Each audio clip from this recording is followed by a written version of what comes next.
Oh, right. Hello, everybody. Today's review is going to be of a movie called Dhurandhar, which is from, I think, last year, and then the second movie came out this year. So they did it pretty quickly back to back. I just happened to see that the second one was in theaters, actually pretty close to me. So I was like, what is this movie? Give the trailer a watch, and then I was like, okay, I have to go back and watch the first one because the second one just looks so action packed.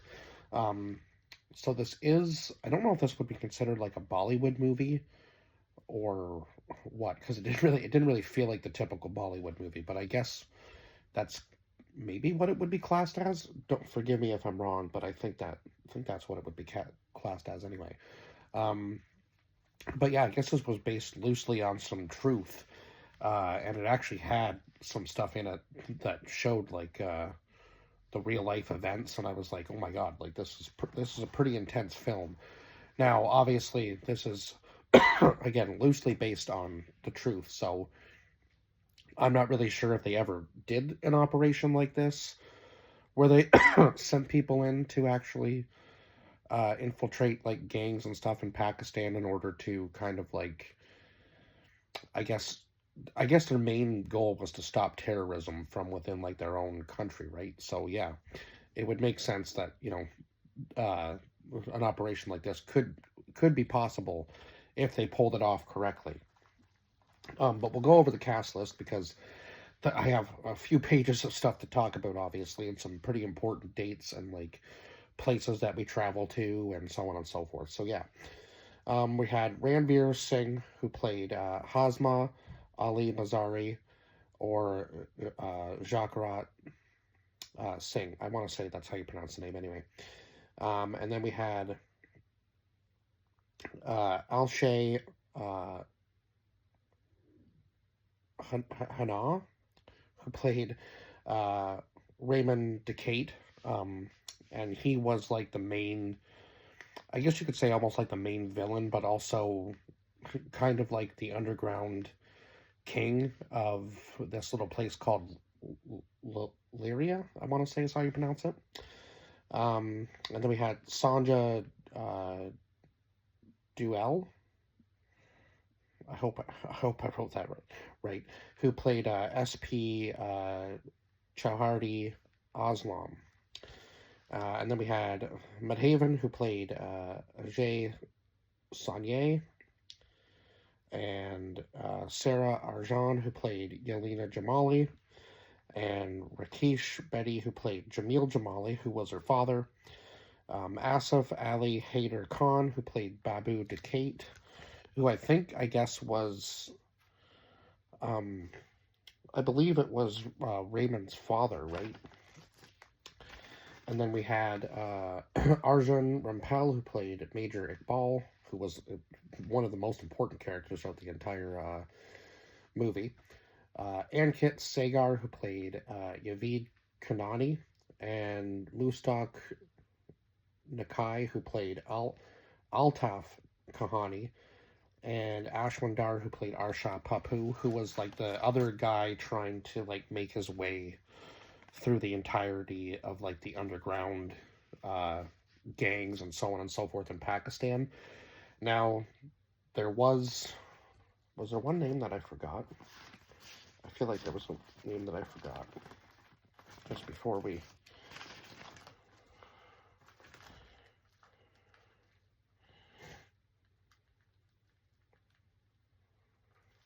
No, I guess not.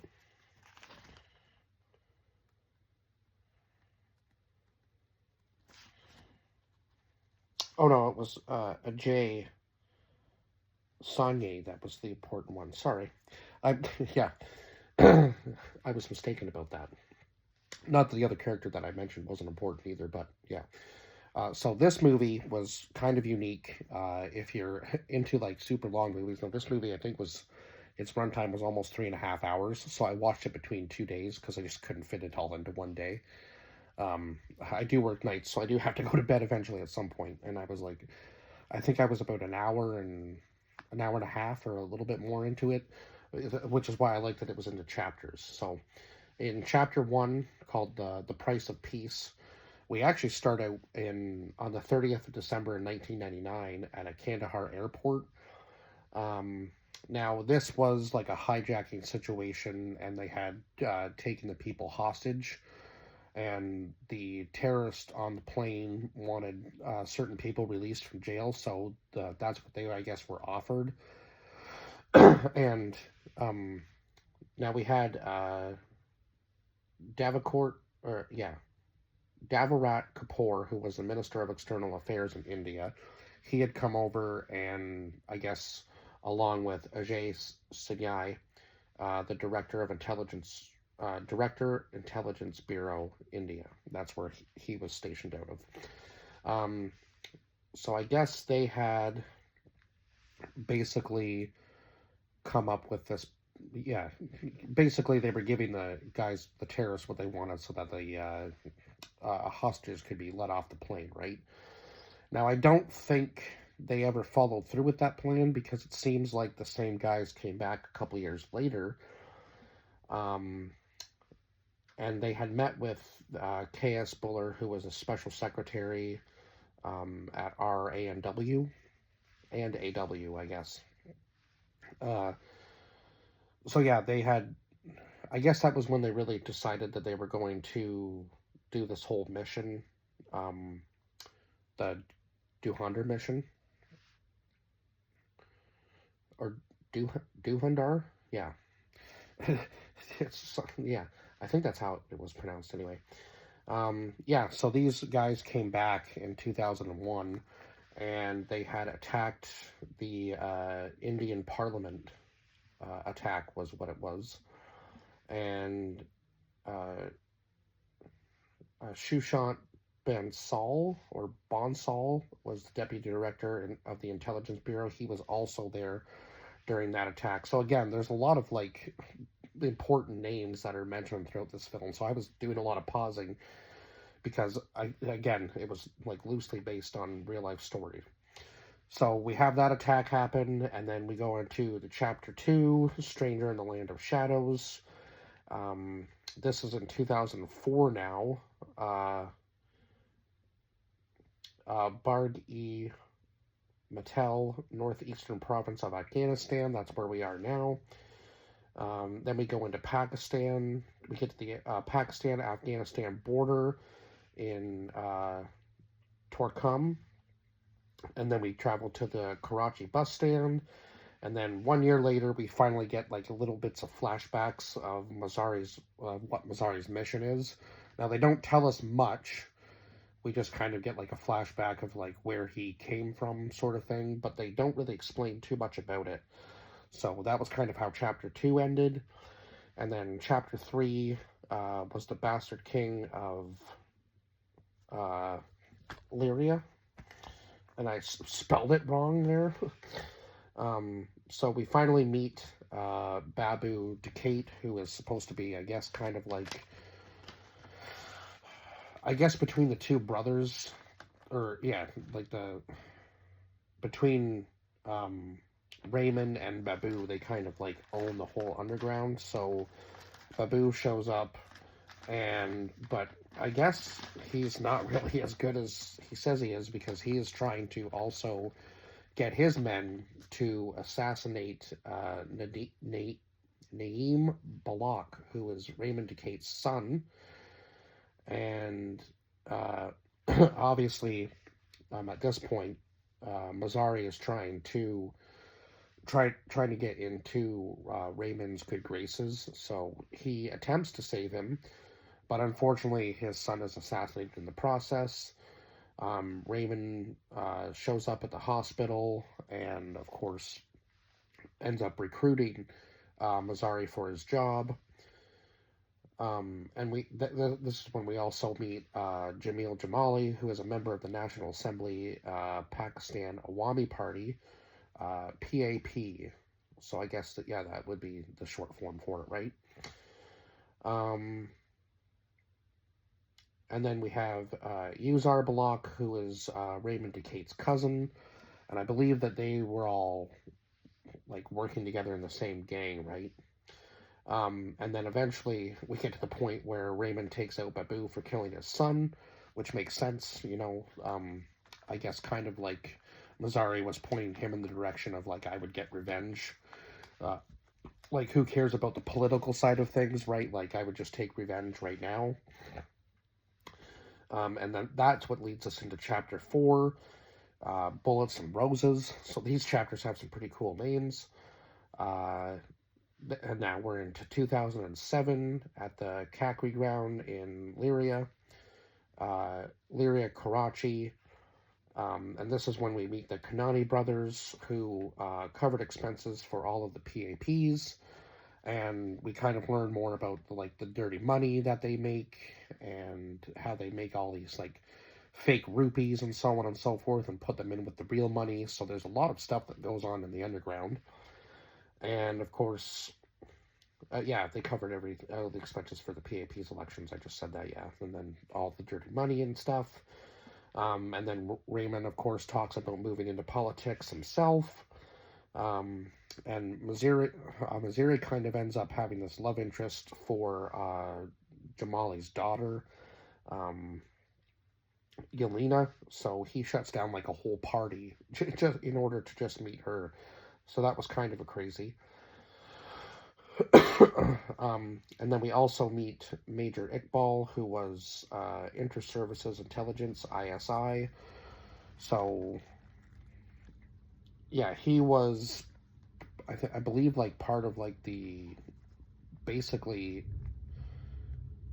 like he was part of like the terrorist organization. I think that's what, yeah, I'm not really sure why they named themselves that. Probably just to be more inconspicuous, I suppose. So, of course, at this point, we're getting into, like, this new character that we're going to meet called the Jinn. So that's what leads us into Chapter 5.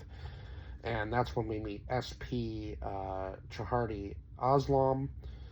And we get into the Joint Intelligence Committee, the JIC. Again, like I said, there's a lot to unpack in this movie, so forgive me, I'm going to flip the page again so I can talk a little bit more.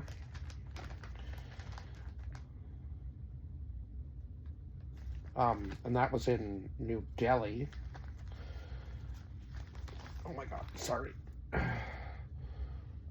So then we get into the Balak United Force buff camp in an undisclosed location in Baluchistan, I believe is how you say that. So at this point, we kind of know that we're like funding, Raymond is funding like the other side as well. So that was kind of crazy to see. Like, he had just kind of completely given up on like his original plan of just kind of taking revenge and taking all the territories. And now he's doing deals with the ISI, right? I think that was what I wrote down. Was it? Yeah, now he's doing deals with the ISI, and he's doing deals with the brothers, and so on and so forth. So he's kind of getting himself into a position where he might not be able to get out of it, right? And that's when we meet Shirhani, who is the rebel leader of the Balak United Force, or BUF for short.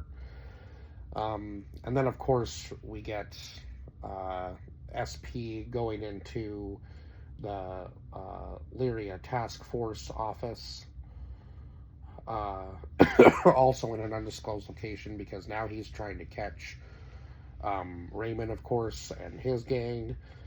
And we also meet Omar Haider, who is part of the ASP, or, yeah, Omar Haider, who, ASP, also part of the Lyria Task Force. So I'm not really sure exactly what ASP stands for, but, yeah, so that's basically their plan, right? And it seems like they've almost teamed up with the other side of things.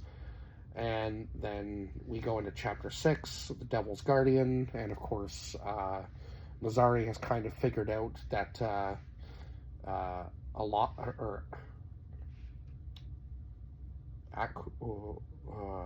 did he pronounce his name? Alok? Was it Alok?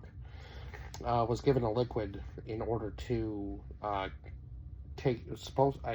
technically assassinate Fazal, who was Raymond's youngest son, by putting some sort of mixture into his milk in order to kill him.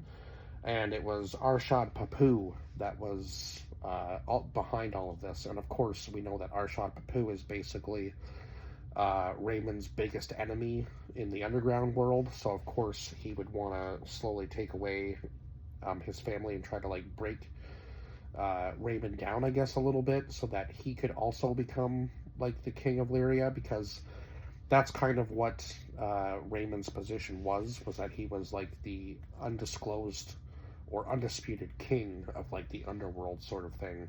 And of course, as he's getting into politics, obviously people are gonna, adore him, sort of thing, because they think that he's like cleaning up the town. But meanwhile, he's also working with the bad guys too. So that was kind of crazy. And then, again, Arshad Papu wants Raymond dead. And then, of course, we get into, like, SP capturing Raymond at one point. And this was, of course, when he was on his way to the hospital with his son. So he obviously goes willingly so that his son can get to the hospital and hopefully get the care that he needs. And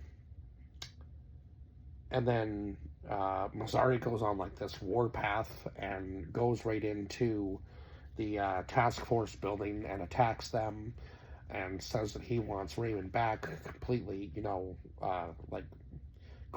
basically untouched, and yes, safely. Like, doesn't want him to be killed, right? So, and that was really the only way to do it, because I know that SP definitely would have killed him if he had the chance, for sure. So then we go into chapter 7, the butterfly effect, and this is when we see like the 26/11 Mumbai terror attack, and I believe that was in 2008 at the Taj Hotel. I want to say is the location that they, or at least one of the locations that they mentioned that it happened. So then Mazzari, because they're attacking his people, and he basically was, he's trying to infiltrate in any way he can, but he also has to play the part like he is one of them at the same time. So I can only imagine how hard that would be for him, because those are his people, right? And he's trying to play the part that he is not with them, and he doesn't mind that, Raymond has totally taken on like the bad guy kingpin sort of role and sided with the terrorists and is funding them, essentially. Kind of crazy that you would just have to sit back and wait for your moment while you're watching your own people be attacked. So Mazzari vows to be king of Karachi himself, sort of thing. That's the plan he comes up with Yelena, and he says that, if she can't, if she's not all right with that, then, like, there's the door sort of thing, even though they're living together at this point. So then we go into the People's Decision at the Pakistan Awami Party in 2009. Aqib Ali Zawahiri is currently the president of Pakistan, and he has decided to basically go against the original party and side with Raymond's party. So then I believe that Mazzari kind of goes like on his own, and when they're talking about like the new shipment of guns for August 9th, which is the same day that Raymond's supposed to do like this whole like big reveal of this water pipeline inauguration in Bin Qasem, I want to say is where he was supposed to be. So anyway, yeah, there's this huge like exchange, and then obviously the whole like separation of the group from everybody, and Mazzari kind of coming up with his own plan with Jamali and SP in order to turn Raymond in, right? And that's when we get into like the final chapter, Et tu, Brutus. Yeah, so again, I just said like Mazzari makes a deal with Oslam and Jamali to turn in Raymond. And that was just like the action sequences in the final chapter were just absolutely insane. Uh, just it was just a bloody affair kind of all around throughout the movie. Like this movie did not hold back on showing like uh, the true nature of like the underground for sure. And I'm sure that happens in really, really, we don't really know much about like the underground world anywhere around the world. So I suppose, yeah, that it's not that far fetched for some of these things to be happening, right? And of course, one side thinks they're doing the right thing for their people, and the other side thinks they're doing the right thing for their people as well. So yeah, it's kind of crazy. I wouldn't really say that there was any like. I know that obviously uh, Mazzari is supposed to be like the good guy, right? But again, he is fighting. Yeah, he is fighting for his people in order to stop the terrorism. So I guess that would make him the good guy, right? Because he's not technically causing any terror. Like, although he did have to sit back and watch a lot of that happen, which would suck. But again, he was doing that so that he could take down the guys who were doing it. So he had to sit there and watch until he was like completely immersed in the underground world. So then we get a little bit of a flashback to 2002 in an undisclosed location in India. So now we're kind of getting like a full circle moment of the story. Um, and this was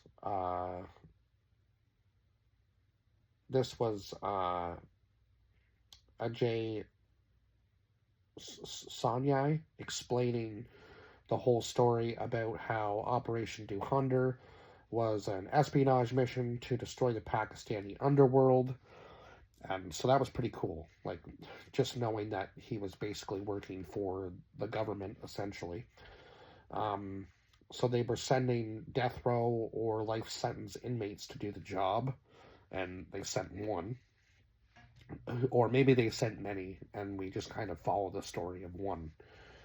Um, and this is when we get his real name, which is Yaskarat Singh Rangi, and then we get like the flash forward to him becoming Hazma Ali Mazari. So it was kind of cool to see, and I think we get like a little snippet of what the second film is going to bring us, and him kind of slowly going to be taking over the underworld himself, it seems, maybe, or just taking out the rest of the targets that were in his book, because Raymond was the biggest one, right? So now he's got to kind of work his way down the list. And he's still got the trust of, obviously, the rest of Raymond's crew, because he made sure that Raymond made it back to the city before he died. So everybody is going to know that his death is public, right? Same with, like, his son. When Raymond showed up to the hospital at the beginning, the son was already dead. Like, that was going to be public news. So obviously the people behind Raymond weren't going to be very happy, right? But yeah, it was like a really good movie, really good storytelling. Just the whole way, like everything kind of came around full circle at the end to show you that, they had pulled off the mission properly, exactly the way they wanted to. And it was them, who recruited at the very end. So yeah, it was kind of just cool to see like the full circle moment of this film, and like how he was able to, I guess, basically, in somewhat of a way, get revenge for his people. And I just want to make sure that I actually have the name right at the beginning. Yeah, it was a J. That was the one that was on the plane at the beginning. And so, yeah, I gave this movie a 9 out of 10. I thought it was very deserving of that. If I didn't say that at the beginning, I'm saying it now. And yeah, I think I've pretty much covered all I can. I can't wait for the second movie, actually, just to see where the story's going to go, because yeah, it's going to be very interesting just to see where this goes, and whether he's going to kind of go like completely off the beaten path and try to take on the underworld, or whether he's going to try to like completely take over. I'm just interested as to where this story is going to go. And it feels like we're getting maybe a little bit more flashbacks in the second film, from the trailer anyway. Like it shows him with like a gun and stuff at the beginning. And I guess he did say that his brother was military, so I guess his brother trained him with guns, so he knew enough, obviously, like how to protect himself and so on and so forth. So yeah, he definitely has a backstory that I think we might get a little bit more of in the second movie for sure. But yeah, other than that, I think I've kind of rambled on long enough, and I will see you guys in the next review. Bye bye for now.